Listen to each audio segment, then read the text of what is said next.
Continuamos entonces con el curso de Consejería Bíblica. Hoy, tendremos también la lección 3, que precisamente se llama La Biblia ante la psicología. Voy a cambiar de vista para seguir la diapositiva. ¿Qué vamos a hacer en esta parte? En esta lección 3. Lo que vamos a hacer es lo siguiente. Vamos a contestar a grandes rasgos dos preguntas. Número 1. ¿Por qué hablar de consejería?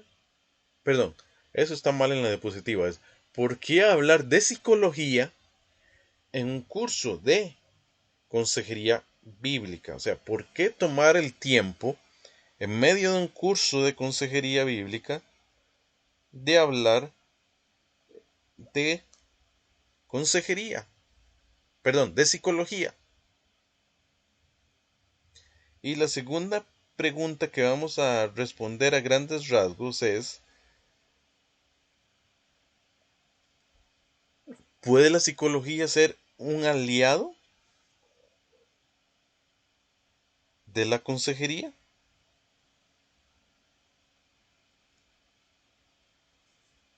Entonces, sí, vamos a tomar entonces un tiempo en medio de esta presentación para responder estas preguntas con el tema. Ok, ¿por qué? Recuerden que había dicho la pregunta, ¿por qué hablar de psicología en un curso de consejería? O sea, ¿por qué estoy dedicando toda una lección a hablar sobre ese tema? Es muy sencillo, porque la disciplina de la psicología está inundando cada vez nuestro contexto. O sea, cada vez es más frecuente ver que los hermanos en Cristo recurren más al consejo de psicoterapeutas profesionales en lugar de ir a los pastores, en lugar de ir con otros creyentes. En forma constante vamos a ver personas que hablan en forma psicológica. O sea, hay toda una jerga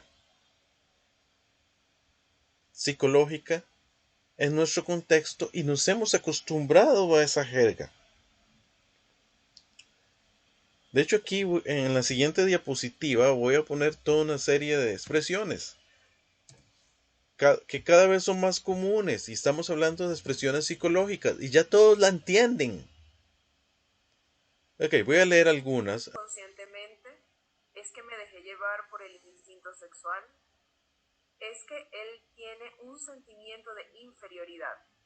Es normal la masturbación. Lo que pasa es que los adultos han socializado que es malo. Soñé con, ¿será que lo deseo inconscientemente? Yo soy introvertido. En cambio, él es extrovertido. Él tiene un complejo.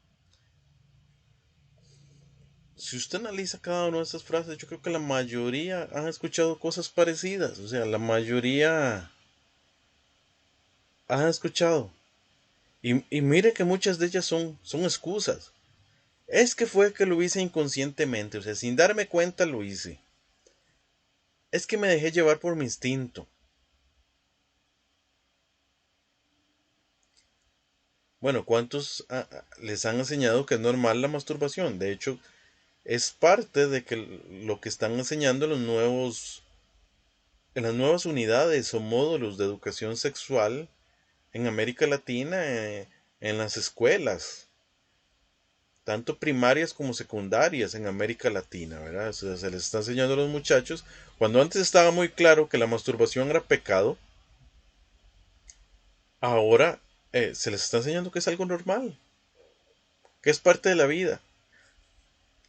Hasta una vez escuché un pastor y ese sí se le levantó eh, difícil el asunto, ¿verdad? Porque se dejó decir un pastor, ¿ustedes creen que Jesús no se masturbaba? O sea, por Dios santo.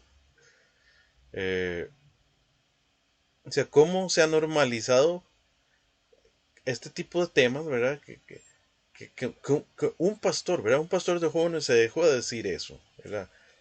Quizás él lo que quiso decir era que en su momento Jesús seguramente Jesús también tuvo pene y él se tocaba el pene como cualquier otra persona normal, pero de ahí decir que Jesús se masturbaba, ya ahí fue demasiado, ¿verdad? Y yo creo que todos estamos de acuerdo en que por más que él haya sido un niño y un adolescente, eh, es afirmar que él pecó, cuando sabemos que Jesús fue sin pecado, porque él era 100% Dios y 100% hombre. Otra frase, ¿verdad? Soñé con tal cosa, ¿verdad? Entonces, seguramente es que inconscientemente yo quiero eso. Bueno, y así podemos hablar de diferentes frases donde vemos la influencia de la psicología en la sociedad. O sea, la sociedad está sumamente influenciada por ideas de la psicología. De hecho, la mayoría de las que puse aquí son de la teoría freudiana. Eh, y vean que tiene años, ¿verdad? De Freud haber vivido y cómo eso ha penetrado en la sociedad, tanto que ya para la mayoría de nosotros es normal escuchar este tipo de frases y las entendemos. Por otra parte, muchas veces podemos decir que la iglesia, o sea, y aunque suene fuerte la frase, la iglesia está enamorada de la psicología. Eh, Muchas veces ya no es un grado teológico lo que hace que uno se sienta preparado, ¿verdad? Para asumir una responsabilidad en la iglesia, sino que más bien muchas veces parece que es un grado en psicología, lo que muchas veces se le pide a las personas. Tanto que muchas veces aquellos que quieren ayudar a personas buscan primero prepararse en la psicología, no buscan prepararse como pastores. O sea, cuando usted escucha a los muchachos cuando llegan al último año de secundaria, que dicen, es que yo quiero ayudar personas, yo quiero estudiar psicología. Ninguno se le ocurre pensar, a pesar de que son cristianos, estamos hablando de muchachos cristianos, ¿verdad? Si hablamos de personas no creyentes, obviamente es otra cosa, otro punto de vista. Sino que estamos hablando de casos de personas cristianas, ¿verdad? Que llegan al último año de la secundaria y dicen, bueno, yo quiero una carrera donde ayude personas. Y lo primero que piensan es en psicología. A ninguno se le ocurre ser pastor. Precisamente cuando yo escribí el curso, en los momentos que yo estaba escribiendo el curso, ¿verdad? Hace varios años ya fue eso. Estaba yo, bueno, estudiando una carrera más, ¿verdad? Secular, en una universidad de mi país. Y me encontré, ¿verdad? Ahí en en una zona común de la universidad donde se compra comida. Aquí en Costa Rica les decimos la soda de la universidad, pero realmente es un lugar donde, como un mini restaurante, ¿verdad? Donde venden comida dentro de la universidad. No sé si en otros países usan la misma expresión o usan una expresión diferente. Me encontré un ex compañero del seminario en ese lugar.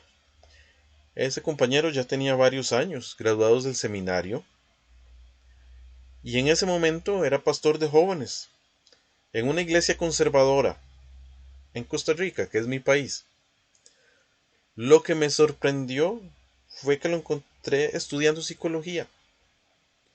Cuando yo le hablé, ¿y por qué te decidiste por estudiar otra carrera, etcétera? Entonces él me explicó que había decidido estudiar esa carrera para poder dar terapia a los jóvenes con los cuales trabajaba. Recordemos que él era pastor de jóvenes, ya que para él los conocimientos teológicos que había aprendido en un seminario no eran suficientes para poder atender los problemas de los jóvenes. Él no podía ir más allá de eso. Para él, entonces, necesitaba la psicología para trabajar más profundamente con los problemas de los jóvenes de su iglesia. Entonces él veía la psicología como una herramienta, no digamos necesaria, sino una herramienta indispensable para su ministerio. O sea que sin eso él no podía ejercer el ministerio. Y cada vez son más comunes estos casos en nuestras iglesias.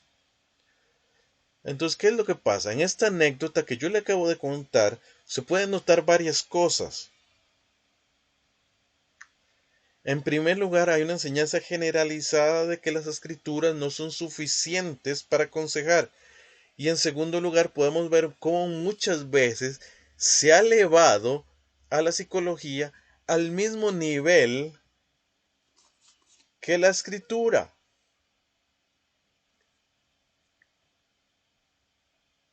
Y es lo que vamos a analizar, ¿verdad? En este momento, esas dos declaraciones. Entonces, lo primero, se ha considerado que los conocimientos teológicos y la escritura no son suficientes para atender los problemas que surgen en la vida, ya que algunos de estos problemas son muy profundos. O sea, entonces, como son muy profundos, la escritura se queda corta para atender ese tipo de problemas y sería muy simplista resolverlo con la Biblia. Bueno, y más que con la Biblia, con el Espíritu Santo. Porque recordemos que esas son las dos grandes herramientas del consejero cristiano. La Biblia, que es la palabra de Dios, que sabemos que es lo que Dios dice, donde están las normas para nuestra vida, y luego el Espíritu Santo, que es el verdadero consejero.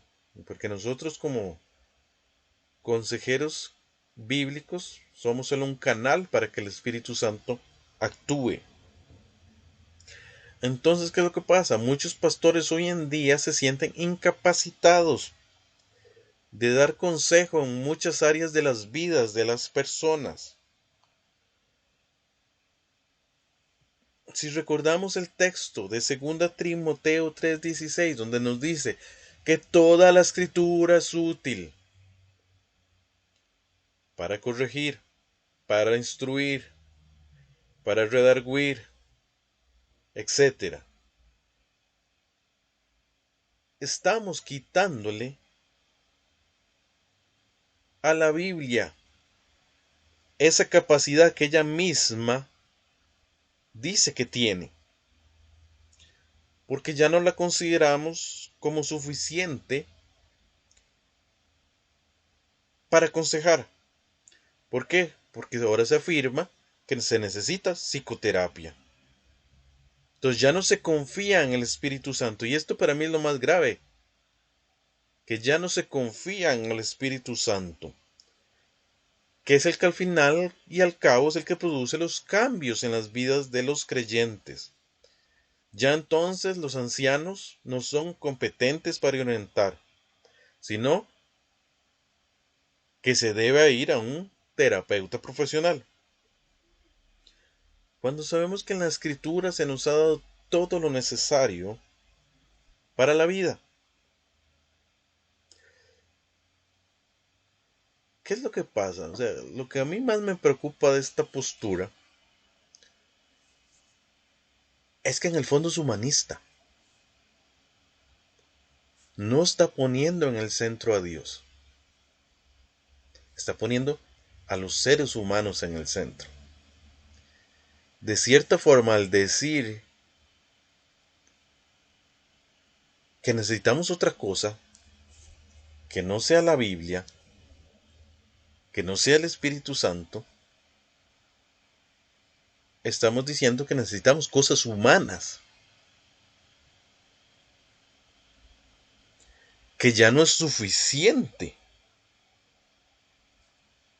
la Biblia, que no es suficiente el Espíritu Santo. Estamos totalmente descalificando al Espíritu Santo de Dios y dándole demasiada importancia al consejero humano, cuando sabemos que el único que produce los cambios es Dios. El especialista es Dios, el especialista es Dios y el especialista es Dios. No es el ser humano. Nosotros, recordemos, somos agentes que Dios nos usa para proclamar su palabra y para que el Espíritu Santo trabaje en las vidas de las personas a través de nosotros que declaramos su palabra. ¿Sí? Entonces sí, eso es lo que a mí más me preocupa de esa postura. Entonces sí, el problema es que muchas veces contradecimos todo lo que dice la palabra, ¿verdad? Acerca de que la Biblia es suficiente, acerca de que es tarea de la iglesia la consejería.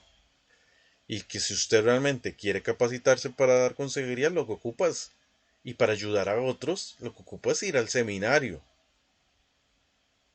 aprender a usar bien la espada,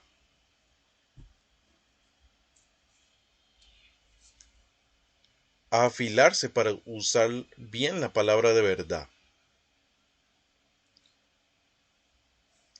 a ir al seminario, ¿para qué? Para aprender a conocer la escritura y usarla bien. Porque es la palabra de Dios y es a través de la palabra de Dios que se produce cambios en el ser humano.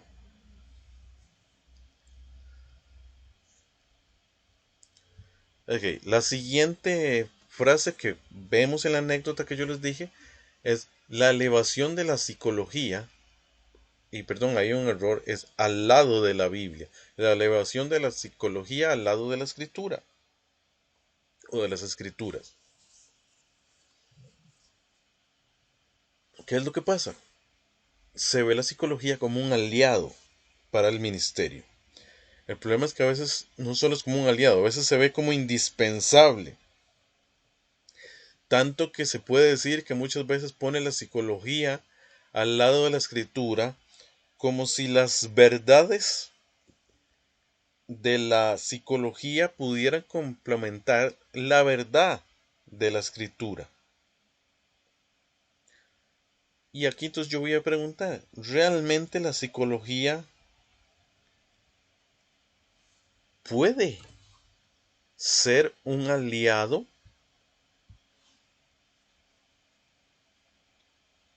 ¿Realmente la psicología puede complementar la escritura? Bueno, esas preguntas las vamos a responder y en general es lo que vamos a dedicar el resto de esta lección 3 de este curso. Ok, entonces vamos a estar analizando varios puntos. Número 1, el objeto de estudio de la psicología. Y yo creo que en esto estamos de acuerdo con los psicólogos, no estoy diciendo nada que sea contrario a lo que ellos crean. Etimológicamente, la psicología es el estudio del alma. Antiguamente se veía como parte de la filosofía, ¿verdad? Como la parte de la filosofía que estudiaba el alma. Ya en una definición más moderna, se puede decir que es el estudio de la conducta, bueno, ahí puse la conducta humana, pero también la conducta animal, en muchos casos. ¿Qué es lo que pasa? Que precisamente el tema del alma y de la conducta son áreas de las que habla la Biblia. Y la Biblia tiene la verdad acerca de cómo el hombre debe comportarse.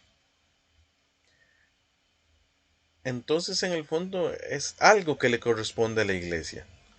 ¿Qué es lo que pasa? En algún momento de la historia, la cura de almas, lo que llamábamos la cura de almas que correspondía a los pastores,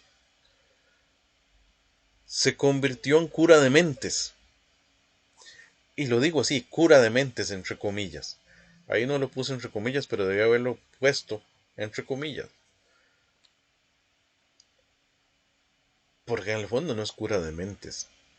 O sea, no es que la persona tiene problemas neurológicos y lo están curando. No, es en el fondo es un problema de conducta, del conducir en la vida.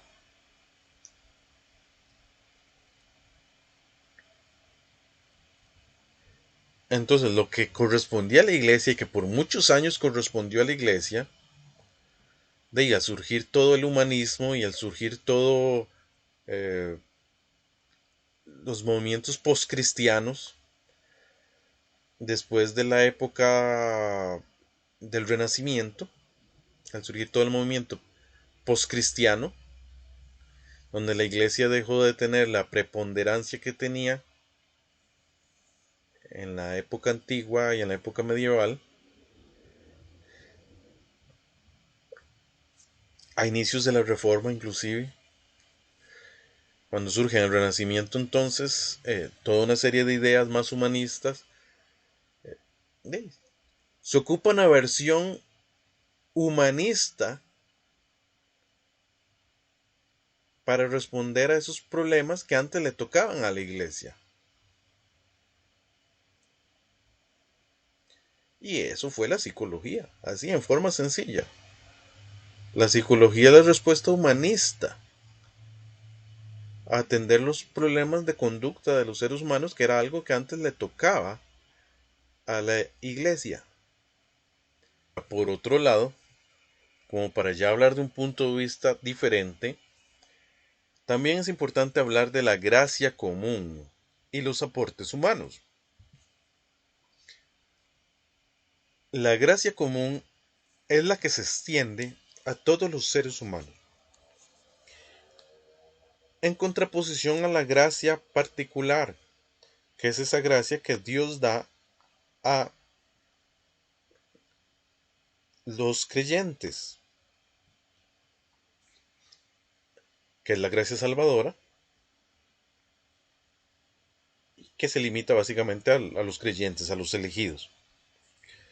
Ahora, ¿qué pasa? Entonces, por medio de esa gracia común, que es aquella que Dios da a todos los seres humanos, no solo a sus hijos, podemos aceptar lo que los teóricos no regenerados han producido.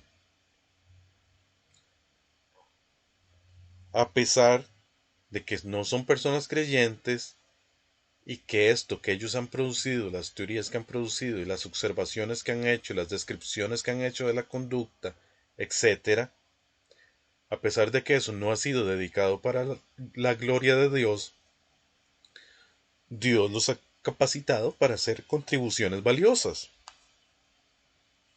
Y ahora vamos a leer un par de frases del reformador Juan Calvino. Y sí me gustaría un voluntario, ¿verdad?, que me pueda leer la frase. Toda la verdad viene de Dios. Y por consiguiente, si los hombres perversos han dicho algo que sea cierto y justo, no debemos rechazarlo porque ha venido de Dios. Toda la verdad viene de Dios. O sea, si es verdad de Dios. ¿Por qué? Porque Dios es la verdad. Entonces, cualquier cosa que es verdad, sabemos que está de acuerdo con la naturaleza divina, porque Él es verdad. Entonces, si aún los hombres perversos, y tal vez para no exagerar como Calvino decimos, los hombres no regenerados, han dicho algo que es cierto, que sea justo, no hay que rechazarlo, porque si es verdad, es de Dios. Ok, otra frase más del reformador Juan Calvino.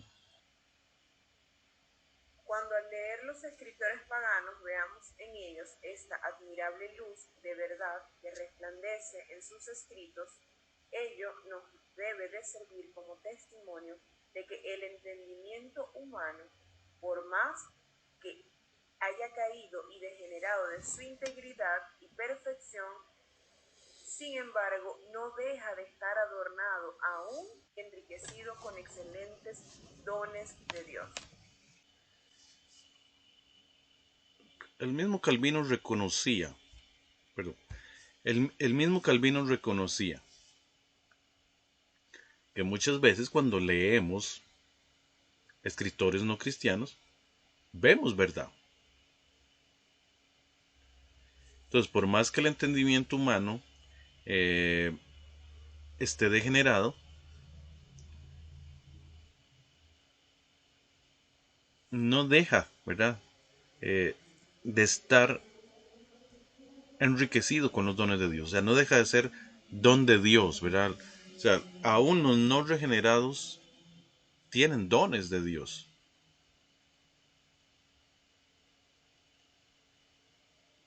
Digámoslo así, hay bendiciones que Dios da a todos los hombres, ¿verdad? La bendición de la lluvia, la bendición del sol.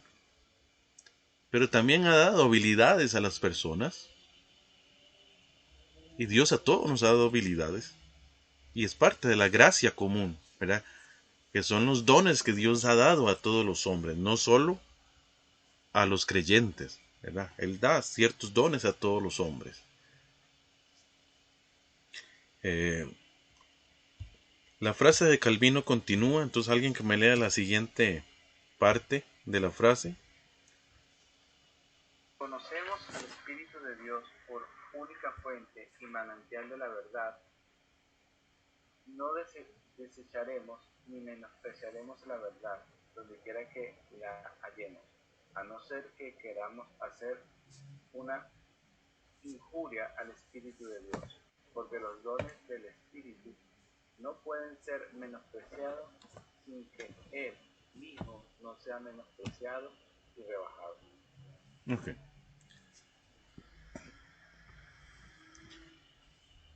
Sabemos que el Espíritu Santo es el Espíritu de verdad. O sea, Él es la única fuente de la verdad.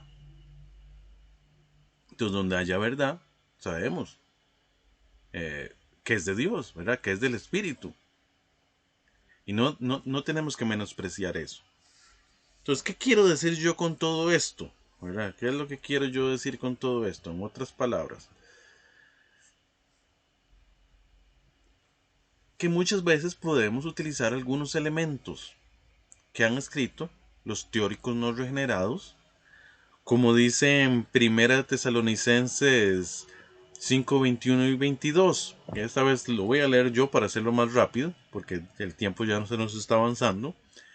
Examinadlo todo, retened lo bueno, absteneos de toda especie de mal. Ok. ¿Qué es lo que pasa? Mucho de lo que dice la psicología es verdad. De hecho, ahora que analizábamos una serie de frases, inclusive de la teoría freudiana, ¿verdad?, que es una de las más criticadas, aún dentro de la teoría freudiana, hay cosas que podemos tomar y que son verdad. ¿Por qué? Porque muchas veces la psicología, como lo dijimos ahora, su objeto de estudio es la conducta humana. Y muchas veces lo que hace es describir lo que ve en la conducta humana. Entonces, mientras que la psicología solo observe, describa y clasifique la conducta humana, podemos tomar lo que no contradiga la escritura. ¿Ok?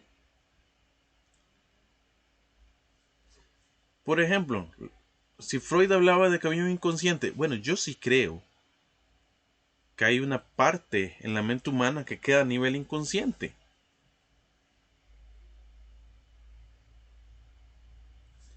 Por supuesto, el problema es justificarse con eso.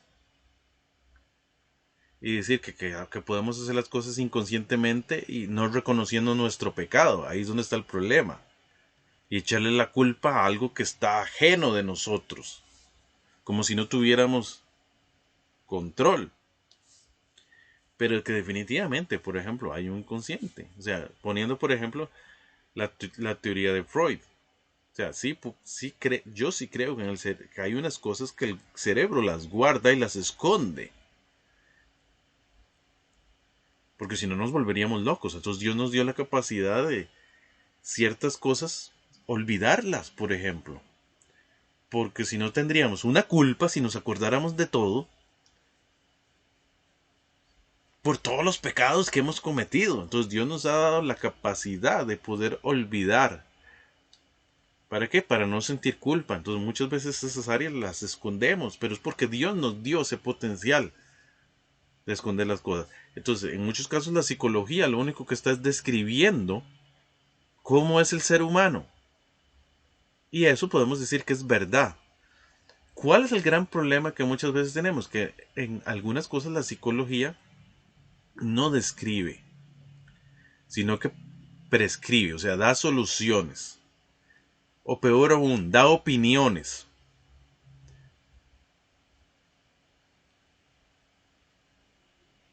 ¿Cuál es el problema? Que muchas veces en vez de solo describir, define qué está bien y qué está mal. Y realmente a la psicología no le toca definir qué está bien y qué está mal. De hecho, eso es parte de la ética, es de la filosofía. Y si hablamos desde un punto de vista cristiano, definir qué está bien o qué está mal le corresponde a la escritura, definir qué es lo que está bien y qué está mal.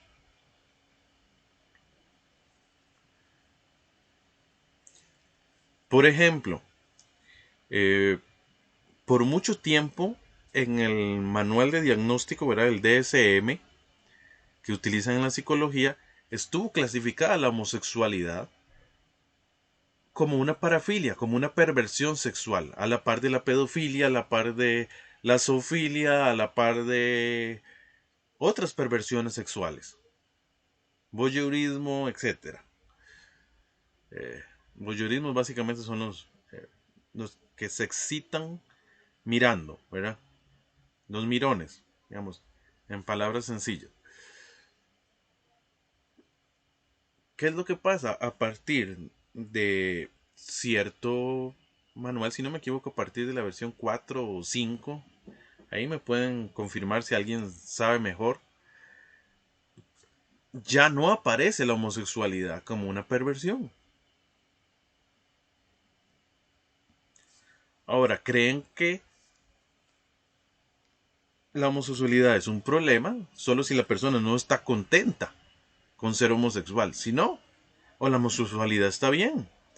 Entonces, ¿qué es lo que pasa? Ahí en el fondo, la psicología no está describiendo una conducta, sino que le está dando un juicio moral a esa conducta.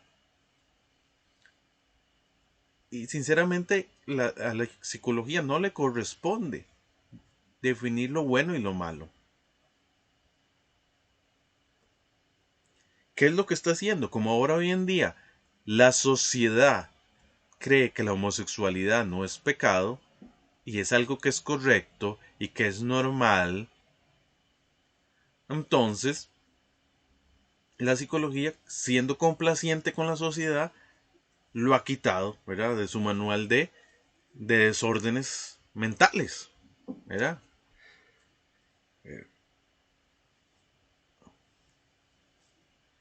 Ahora, vamos a seguir con otro punto, ¿verdad? Para ir respondiendo y poco a poco terminando. Y voy a hablar de la psicoterapia. O sea, en el fondo, algo que tenemos que tener claro es que cuando hablamos de psicología y consejería, o sea, cuando estamos hablando de la relación entre psicología y consejería, realmente no estamos hablando de la psicología general, estamos hablando de psicoterapia o psicología clínica. Porque la psicología es más grande que atender personas, que atender problemas, que eso es lo que hace la psicoterapia y la psicología clínica. O sea, hay otras áreas de la psicología. Y los psicólogos a veces hacen otras cosas, no todos se dedican a la psicología clínica, que es atender personas. Algunos, por ejemplo, trabajan en psicología forense y ayudan al Estado, ¿verdad? Y creo que ejercen un muy buen papel porque ayudan al Estado a atender, a hacer perfiles de los criminales, etcétera, y es un excelente trabajo. Hay otras áreas que hasta inclusive han sido aprovechadas por la iglesia. Por ejemplo, está la llamada psicología del desarrollo, mal llamada psicología evolutiva, porque no es que el hombre evolucione, sino que lo que estudia es el desarrollo de la persona, el desarrollo de cómo pasa a ser niño, a ser infante, a ser adolescente, a ser joven, a ser adulto, a ser anciano. Que estudia las diferentes etapas de vida con sus necesidades. En el fondo la iglesia aprovecha eso. Por ejemplo, la misma iglesia cuando hace escuela dominical dividida por edades, en el fondo lo que está es aplicando principios de la psicología del desarrollo. ¿Por qué? Porque está dividiendo a los creyentes en la iglesia por edad, entendiendo que las necesidades de los niños pequeños son diferentes de las necesidades de los niños un poco más grandes, diferentes de las necesidades de los adolescentes, diferentes de las necesidades de los jóvenes, diferentes de las necesidades de los adultos. Y por eso la iglesia por mucho tiempo ha hecho división de edades en la escuela dominical.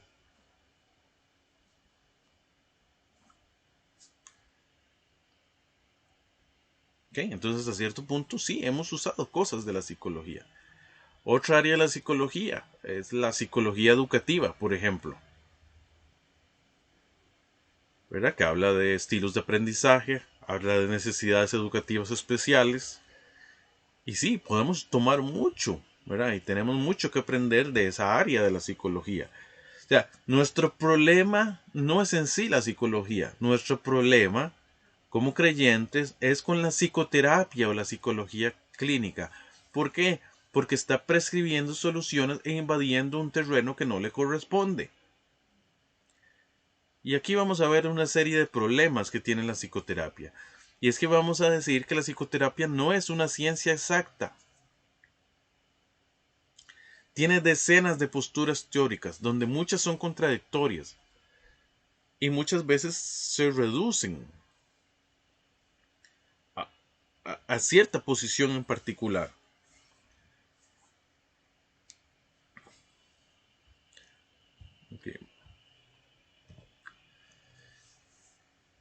Ok, hablemos de algunos problemas que tiene la psicoterapia. Empecemos con que su cosmovisión es humanista. O sea, y en general también es un problema de la psicología. ¿Ok? Y aquí en esta tabla que usted puede ver ahí en la pantalla, vemos una comparación entre el humanismo y el cristianismo. O sea, el cristianismo no es compatible con el humanismo. Aunque han querido hacer un sincretismo y hablar de un humanismo cristiano, eso no es posible. ¿Por qué? Porque cambia totalmente las posturas sobre diferentes cosas. Entonces, por ejemplo, en el humanismo el centro es el hombre, en el cristianismo es Dios. La motivación en el fondo del humanismo es la dignidad del hombre. O sea, lo más importante para el humanismo es la dignidad del hombre. Para el cristianismo es la gloria de Dios. Para el humanismo el hombre es esencialmente bueno. Para el cristianismo el ser humano es pecador y necesita la redención de Cristo. O sea, necesita la salvación. Para la psicoterapia o la psicología humanista, los problemas del ser humano, la solución a los problemas del ser humano se encuentran en sí mismo. O sea, él puede encontrar su propia verdad y encontrar las soluciones a sus problemas. Cuando usted le dicen, vea, es que yo tengo un problema, y el consejero le dice a uno, bueno, cuando usa la técnica del espejo, ¿verdad? Que es especialmente usada por por Carl Rogers, el rogerianismo, ¿verdad? Bueno, ¿y usted qué piensa? Es porque en el fondo creen que la solución está en el propio ser humano. Y que el ser humano tiene la respuesta y que lo único que tiene que hacer es seguir su corazón porque las respuestas están en sí mismo. Pero eso no es cierto.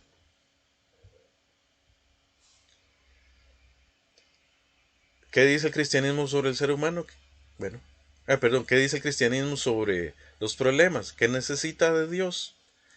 ¿Qué necesita la palabra para guiarse en medio de los problemas? El método de la cosmovisión humanista de las que utiliza la psicoterapia es el desarrollo personal. Cree que el ser humano tiene que ir desarrollándose personalmente según sus propios medios, cuando la psicoterapia es la santificación. Dios nos va santificando poco a poco por medio del Espíritu Santo y no está en nuestras propias fuerzas, está en Él. Y la meta del humanismo es la autorrealización, o sea, es que yo me sienta autorrealizado. En cambio, el cristianismo busca que Dios sea glorificado.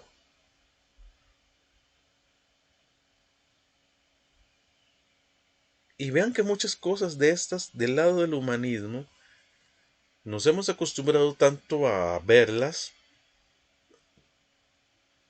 que hasta decimos, pero ¿eso qué tiene de malo? No, es totalmente contrario a lo que piensa la escritura. Okay. Otro problema de la psicoterapia, los diferentes sistemas son reduccionistas. Hay una multitud, una decena de posturas teóricas y muchas de ellas se contradicen. Yo puedo citar un sinnúmero de posiciones teóricas acerca de la psicología y la psicoterapia. Está el análisis transaccional, está la logoterapia, está la terapia racional emotivo-conductual, está el freudianismo, está el rogerismo, la terapia centrada en el cliente. Ya, hay toda una serie de escuelas, usted puede citar 20 o más, escuelas para hacer terapia. Y lo curioso es que la mayoría se presentan a sí mismas como verdad, como si la verdad la tuviera su única postura. ¿Qué es lo que pasa con todas estas teorías para atender personas? Tienen una verdad parcial, pero no tienen toda la verdad. Y el problema con una verdad parcial es que también es una mentira parcial.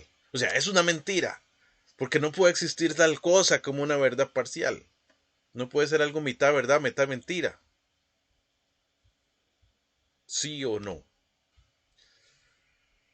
Un punto más, la psicoterapia es determinista. ¿Con qué me refiero a determinista? Que echa la responsabilidad a otra cosa.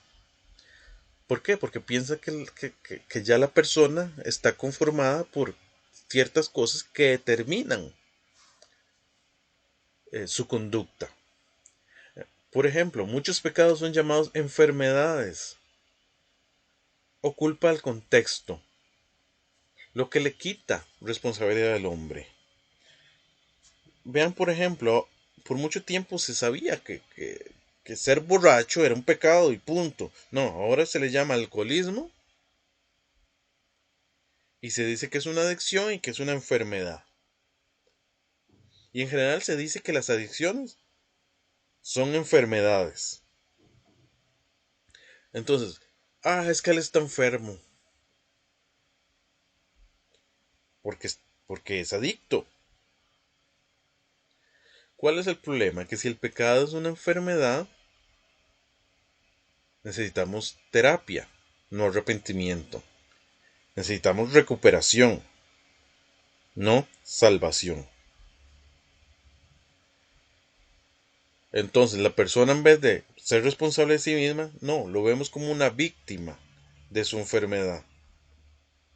Y así hay un montón de ejemplos. Por ejemplo, es que un hombre adultera y es que está pasando por la crisis de los 40. Otro roba. Ah, no, es que es cleptómano. Otro tiene un problema y es que fue que sus papás no lo educaron bien. Todas son formas de evitar la responsabilidad, tal y como lo hicieron Adán y Eva, echando la culpa al otro. ¿Qué es lo que pasa? En el fondo se dice que como no es mi propia responsabilidad, no hay una cura. Por ejemplo, los alcohólicos anónimos, bueno, los hombres que están en alcohólicos anónimos, tienen que declarar que siempre son alcohólicos, o sea que ellos nunca se van a curar.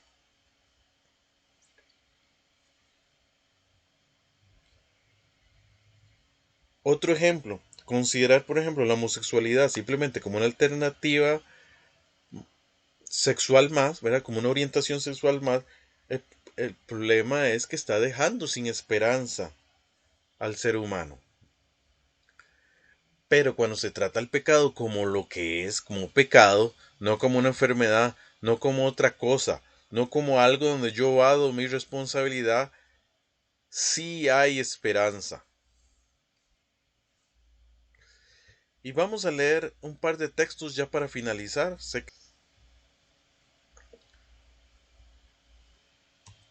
Un texto más. Primera de Corintios 6, 9 al 11. Voy a leerlo yo para hacerlo más rápido. Dice, ni los fornicarios, ni los idólatras, ni los adúlteros, ni los afeminados, ni los que se echan con varones, ni los ladrones, ni los avaros, ni los borrachos, ni los maledicientes, ni los estafadores heredarán el reino de Dios. Y estos eras algunos, mas ya habéis sido lavados, ya habéis sido santificados. Vean que aquí está hablando de ciertos pecados que muchas veces en nuestra cultura y en nuestra cultura evangélica consideramos pecados complicados. Fornicarios, adúlteros, afeminados, los que se echan con varones, o sea, homosexuales, borrachos, estafadores. Pero vean lo que dice el texto.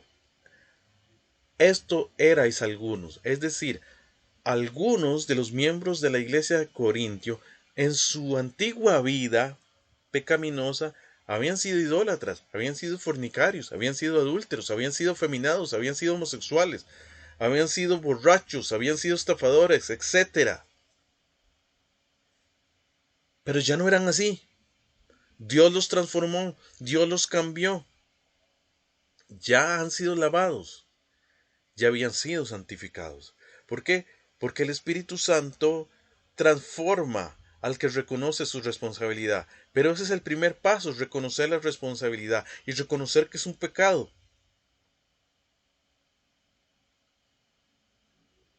Por eso hay que tratarlo, los problemas, como lo que son. Y muchas veces los problemas humanos son a causa del pecado. No todos, como hemos dicho en la lección 2, pero muchos son a causa del pecado. Un último texto ya para terminar. Segunda de Corintios 5:17. De modo que si alguno está en Cristo, nueva criatura es. Las cosas viejas pasaron. He aquí, todas son hechas nuevas. O sea, somos nueva criatura. Ya lo viejo ha pasado. Dios nos ha santificado. Hemos dejado atrás muchísimos pecados.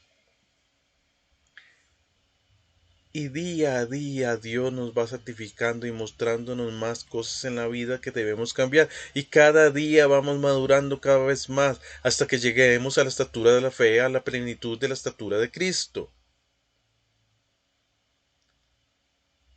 Todas las cosas son hechas nuevas en Cristo, cuando estamos en Cristo.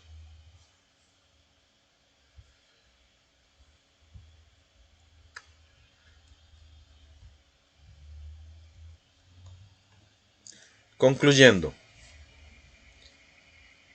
la psicología y su humanismo es una forma más como el hombre busca su autonomía y su independencia de Dios.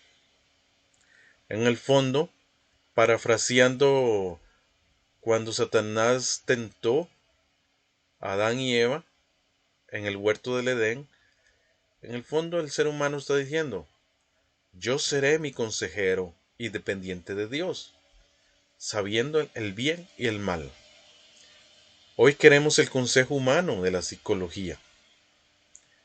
Queremos ser nuestros propios consejeros, desde una cosmovisión que es diferente, donde ya no es suficiente el consejo de Dios en su palabra.